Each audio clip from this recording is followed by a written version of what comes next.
What a blessing. And a few weeks ago, we had many of this group. Next time, we'll bring the whole group over to the house, and they were eating. And I got pictures of you on my phone singing, and I do have pictures with lettuce in your teeth. You know, I was going to show it on the screen right now, but I just don't have my phone with me in church safely. We had a great time, and my neighbors are wanting to know what was going on. And it's just a normal Sabbath, so it was beautiful.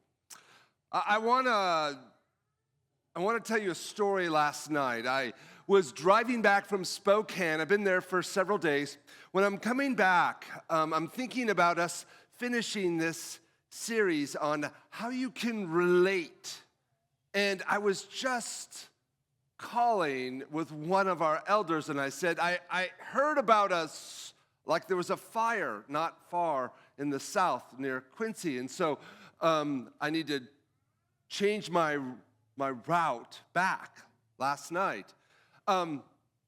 Anyway, I was told to go Highway 2 the whole way. The back roads to, really it's a highway through route, or Highway 2 through Waterville. But all the way there, you're in the top hills of the Palouse. It was just gorgeous. The sun was coming down in the west. It was about 8:30. I was on the way, and I started to settle down. It was just gorgeous. Around being surrounded by wheat fields, 3 feet high. I had to stop because I looked at all that wheat, and I'm a bit of a carb snob. I like my carbs. And when you think about wheat, you think about bread. When you look at the wheat, do you think about food?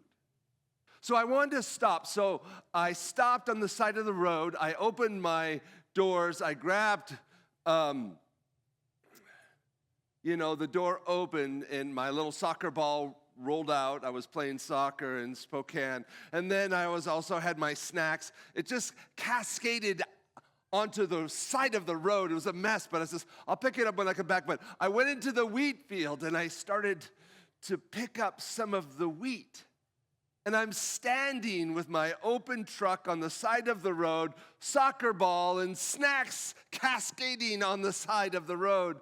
And I'm in the field holding little handfuls of wheat, looking at it with awe, because I wanted to make the connection to some of these things in one place that will be in another. That's what we call how you relate.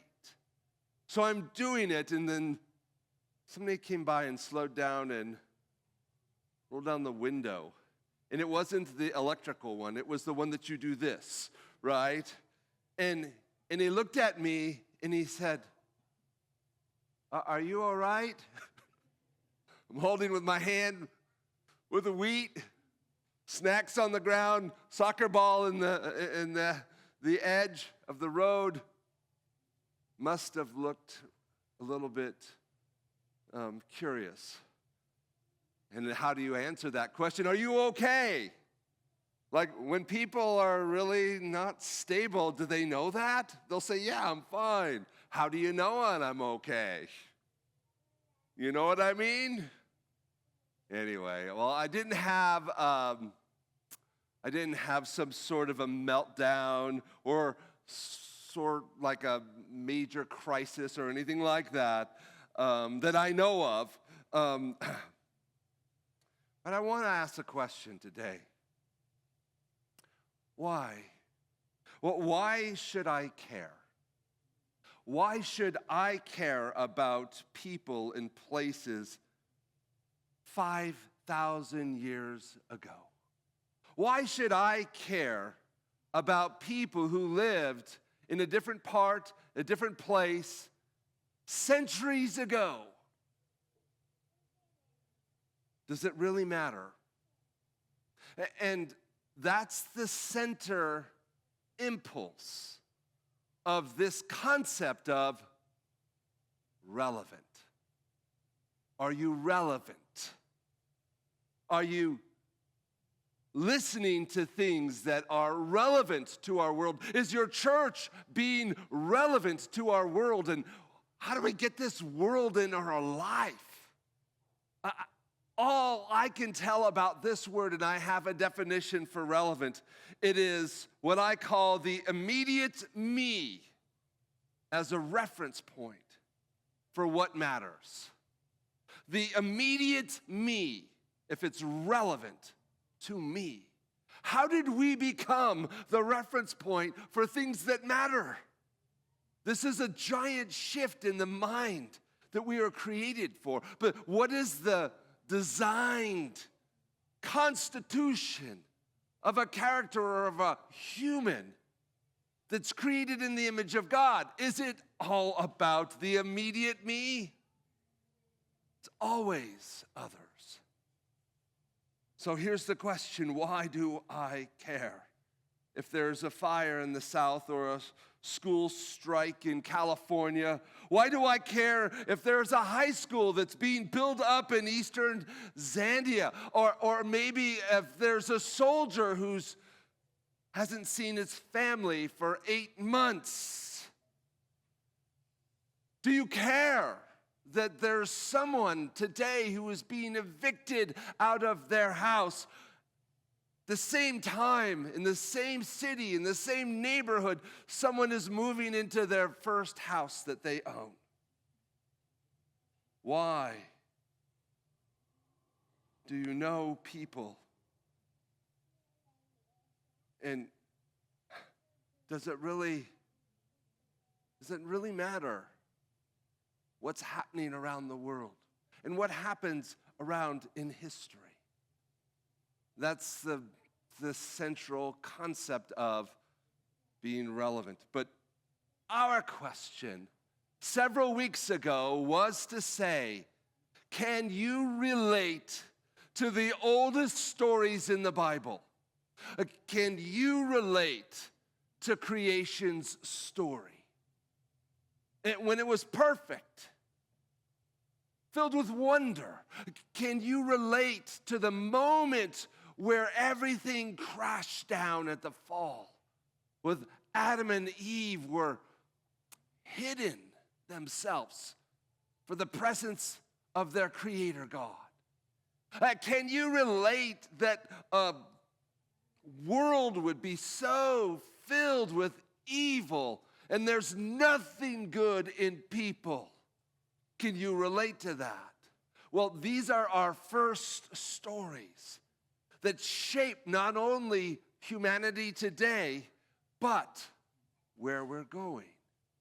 And so I asked that question several weeks ago, can you relate? And I look at, again, to the lineage of old people, not old people in this church. We're going way back. And so when you look at the account of Abraham, you have to go back a couple chapters before, and you see Shem's family line. And we'll have a screen up here. 2 years after the flood, when Shem was 100 years old, he became the father of Arphaxad. And if you say it confidently, everybody will think you're pronouncing it correctly. You just have to do it quickly, okay? Arphaxad, right? And everybody thinks that's the pronoun. Yeah. So that's how you do it. Anything that you have to do that, you say it real fast and say, oh, that's how you say that. And after he became the father of Arphaxad, Shem lived 500 years and had what? More kids. So look at the lineage there. Now, if you look at this, you have people.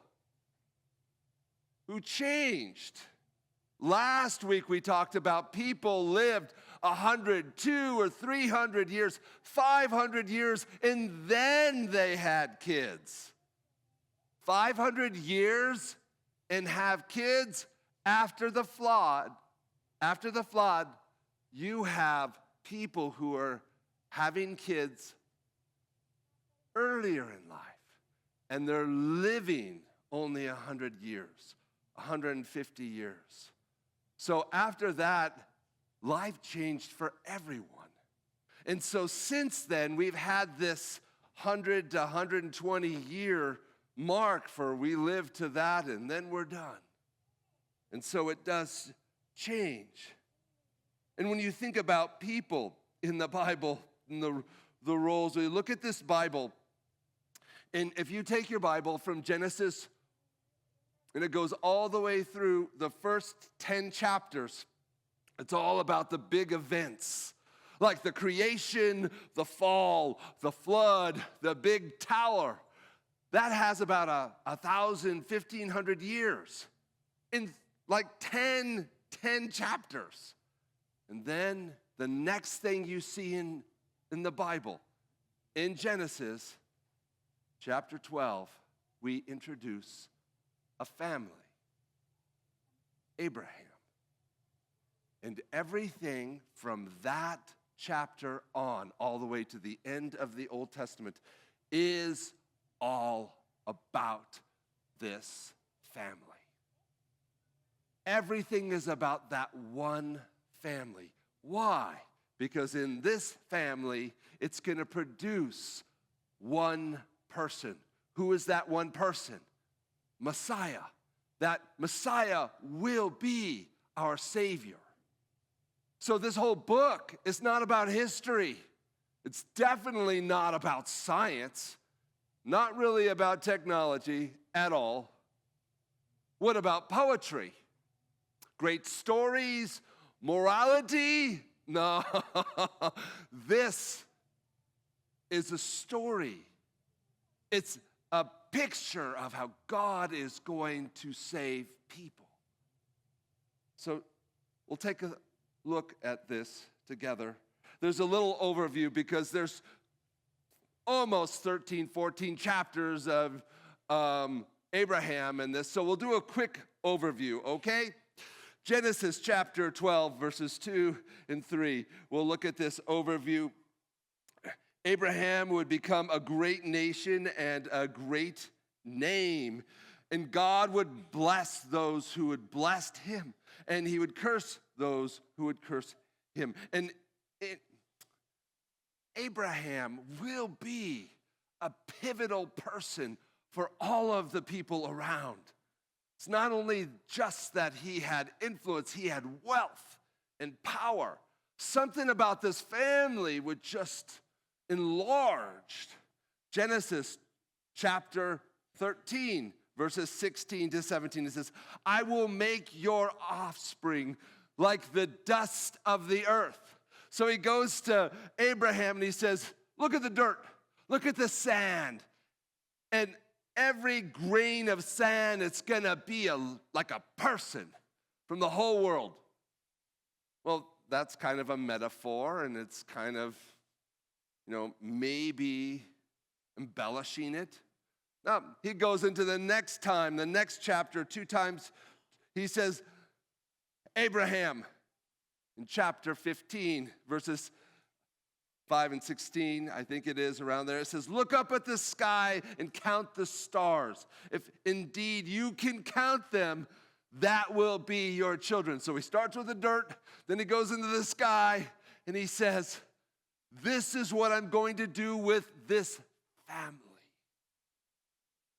Well, that's pretty impressive, isn't it? And notice at the end, this is the key part about Abram's family. Why do we have this family? It's because of one phrase right here. It says, Abram believed the Lord, and he credited to him as righteousness. Now, after this, you'll see Sarah. She's promised that she's going to have a child. I'm too old. It's funny. They laugh. She laughs. Then God says, you are laughing. Why are you laughing? And she says, I wasn't laughing. You were laughing. Okay, maybe it was a little funny, right? And that whole story, it's beautiful. Sodom and Gomorrah story is in there. The birth of Isaac is in there. This is a beautiful storyline for Abraham. But the pivotal part comes in chapter 22 in Genesis. This is the chapter that nobody really wants to read. This is the hard one, because perhaps this is where we question the character of God. And if you were to hand this story to people who are not believers, for the first time they read this story, they might have a reaction to a God who asks a father or a mother to do this to your child. This would be problematic. But let's look it through the story and make sure that we read it all the way through. Genesis chapter 22, verses 1 and 2, it says, sometime later, God tested Abraham. That's the key. Does God test people? Is he mean? He does test people. The word actually means to prove something that's intrinsic inside of you. It's one of those things that's not a, let's see if he does it or not. It's actually a Hebrew word that means I have to open up and prove, unveil the one thing that is inside of this person. That's different. A yes or no? No. He tested Abraham to prove this. If this is going to be the family that it's going to usher in the Messiah, the Son of God, what could be the greatest test of all? It's almost perfect, although it's dark and hard and unimaginable. Then God said, take your son, your only, see the language, your only son, whom you what? You love, and Isaac, and go to the region of Moriah.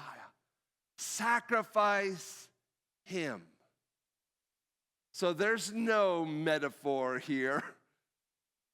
There's no other way to reread this. We don't hide this. It does, take your son, your only son, whom you love, Isaac, and go to the region of Moriah. Sacrifice him there as a burnt offering. On a mountain I will show you. And all of the stories are brilliant. These stories in the Old Testament are complicated, but this storyline of Isaac is difficult. This baby, this child, Isaac was the one that he was waiting for. This was the promise, right? His only child. It doesn't really make sense from a human perspective, does it?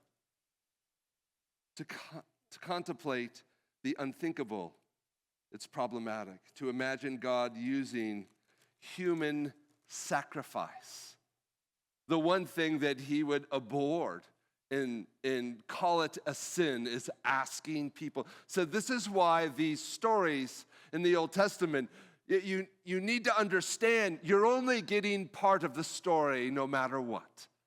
And if you were to take any story in the newspaper, or somebody's going to share a testimony, you're only going to hear, see, and understand a part of it.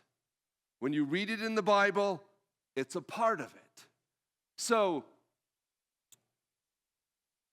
I made a decision that I'm not going to determine my perception of God by the things that I don't know. In fact, I do think that there's a moment that we'll have to pass through this concept, but I'll share it now and we'll do it later. Don't let what you don't know confuse you about what you do know. Let's look at the story and finish it. Genesis chapter 2, verse 3. Early in the morning, Abraham got up and loaded up his donkey. He took up with him his servants and his son Isaac. When he had cut enough wood for the burnt offering, he set out for the place God told him about. And on the third day, Abraham looked up and saw the place in the distance.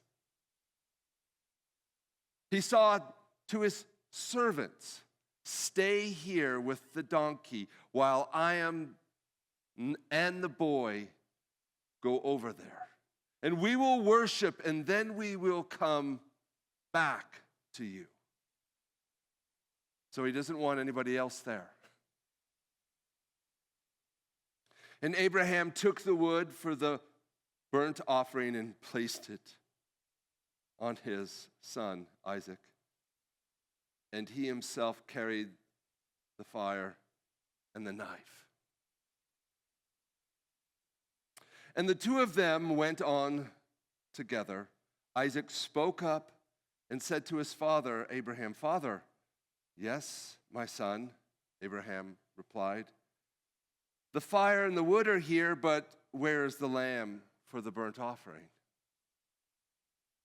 And Abraham answered, and I don't know how he said this, "God himself will provide the lamb for the burnt offering, my son." And the two of them went on together. When they reached the place where God had told him about, Abraham built an altar there and arranged the wood on it, and he bound his son Isaac and laid him on the altar and on top of the wood. And then he reached out in his hand and he took the knife to slay his son. But the angel of the Lord called out to him from heaven, "Abraham, Abraham." What did he say? "Here I am." That's important. Do not lay a hand on the boy. Do not do anything to him. Now I know that you fear God. Now I know you fear God. I know it. If there's a test that cements, reveals, exfoliates this quality inside of Abraham, it comes out here, and God says something about him. I know you. I know that you fear God, and you have not withheld from me your son, your only son. He can recognize that character in another person. God must have said, "I got the right family. I got the right mission. I got the right people. Let's go."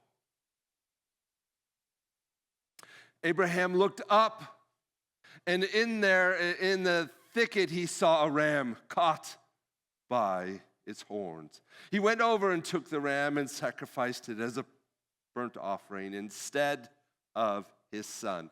So Abraham called that place, the Lord will provide. I wonder if it is true for us in our most weakest, uncertain moments. If we were to pray a prayer at that mountain called the Lord will provide, might be a pivotal moment for you as well. To pray that God will provide. Has God provided for you today? So if you think that's a great ending, any good story that has a good ending is okay, right? Ooh, think about that. Is every story that has a good ending is a good story? Well, think about this whole book. And look at the whole plan of salvation.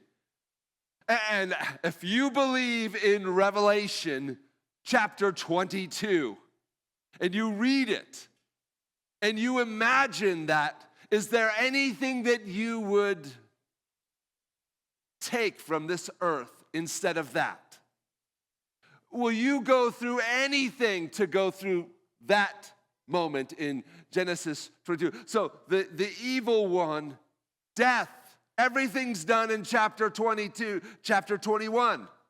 So in chapter 22, if you want to be in Revelation chapter 22, guess what?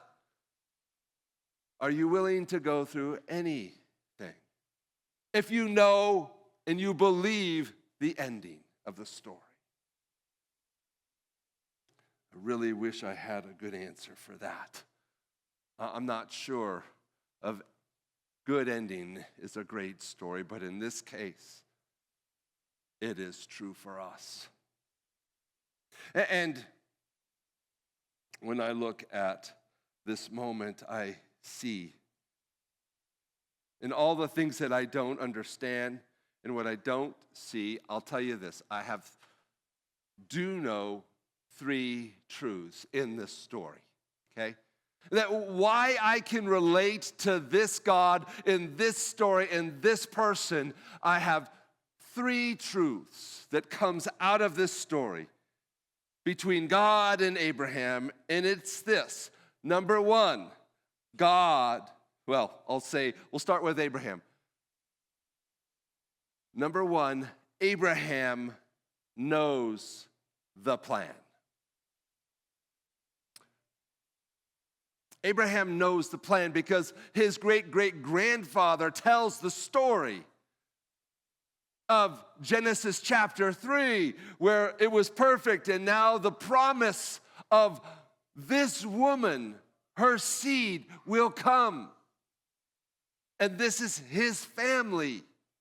So he does know this plan.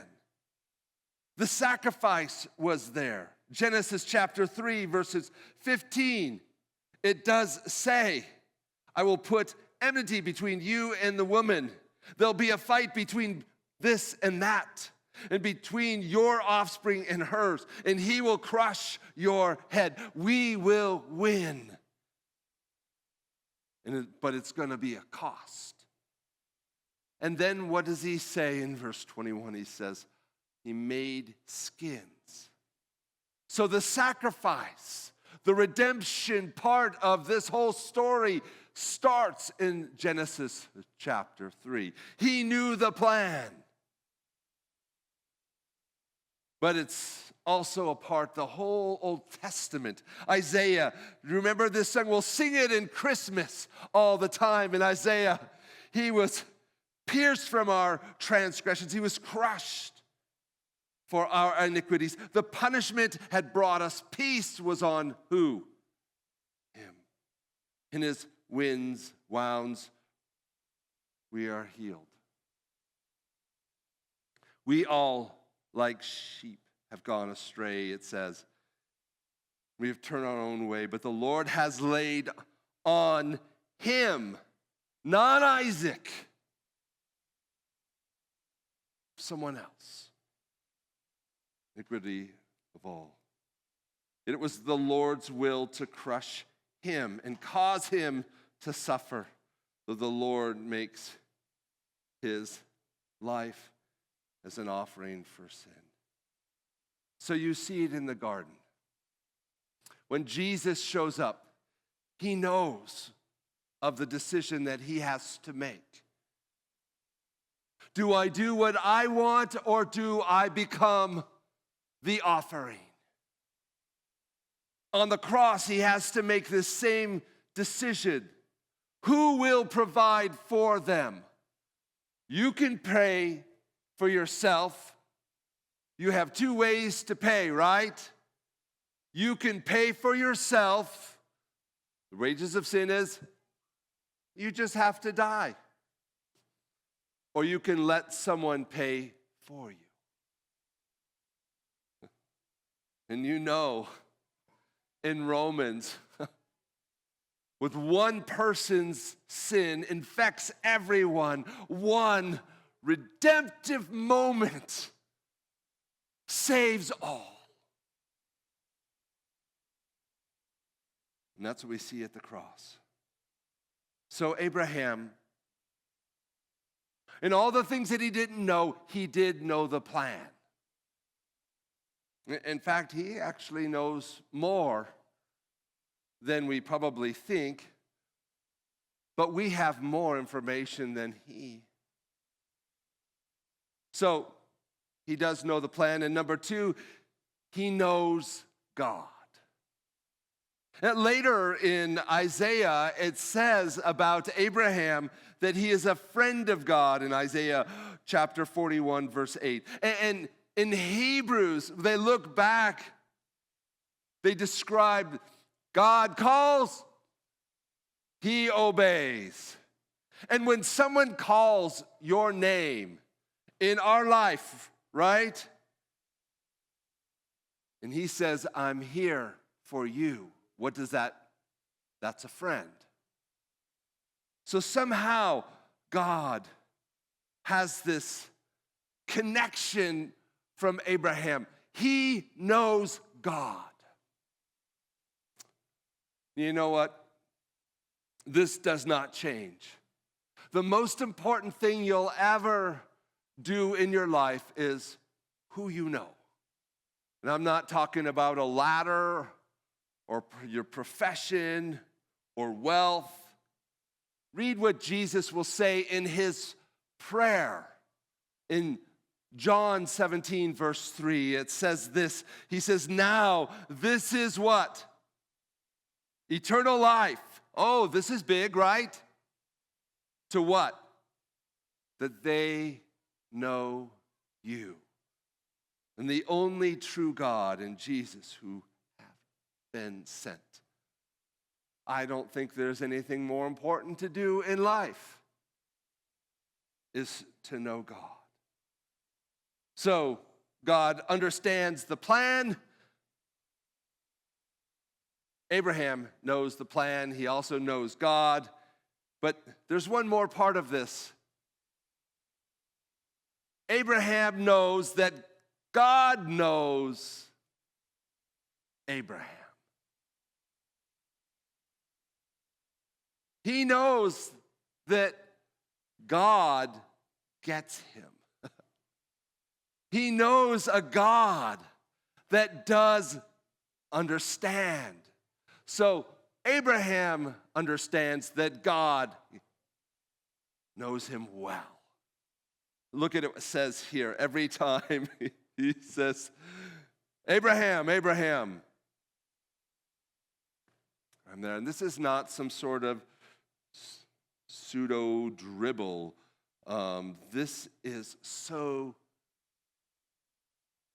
internal and intrinsic into the New Testament. It says in 1 Corinthians 8, verse 2 and 3, it says, those who know something you do not know as much as you think.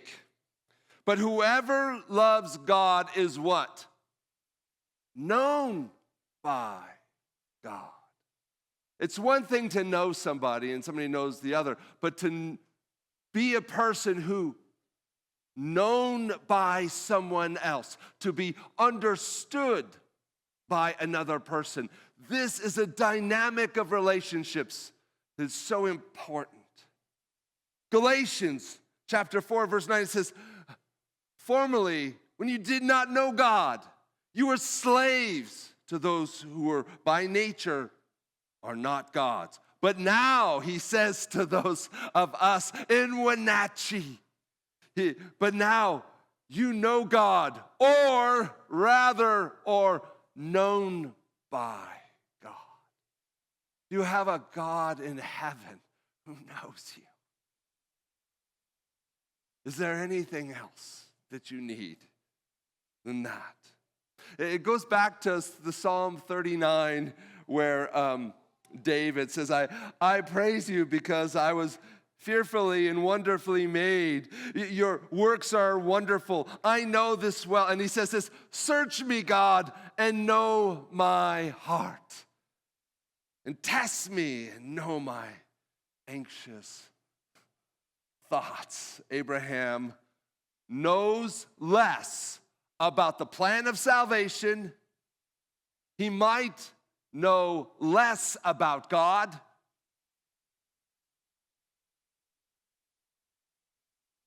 I think we are blessed today to have the whole story. So is it possible that it's true that we know more than Abraham? Is it possible that you have all of this story and the cross and resurrection in the rearview mirror?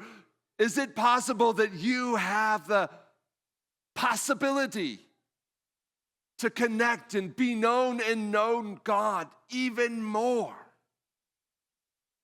Yes. Does God ask anything less for us today than he asked from Abraham? Or is he special? He wants all of you and all of you and everything we have and everything that we love. And the same question back then will always be, will you love me that way? Will you love me first? Will you love me in such a way that those who love you and you love will be blessed by your first love above all else? You love God first above anyone, then your love is fruitful. There's a story of a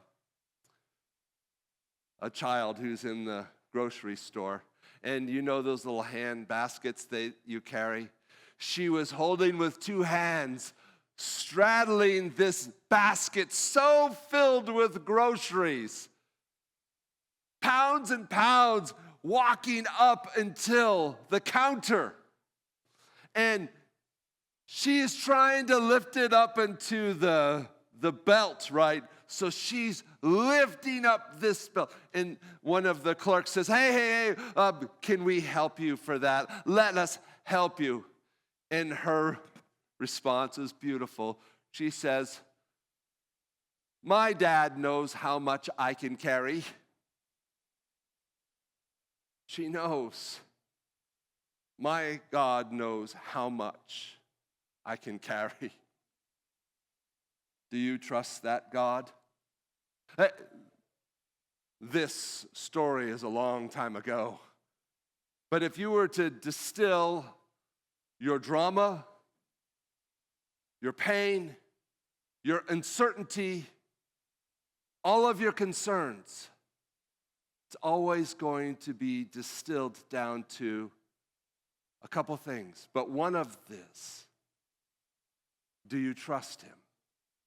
Do you trust God to provide for you? And I ask us today, do you trust God like that? I want it, and I want to know him that well. I'm pretty sure he knows me. I think I make God laughs sometimes with all of my mistakes. But ultimately, at the end, when we get home, it's because we know our God and our God knows us. Let's sing together. I love the Good Shepherd.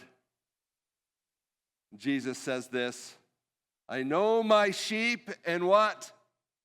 My sheep they know me. And just as the Father knows me and I know the Father, and I lay down my life for our sheep.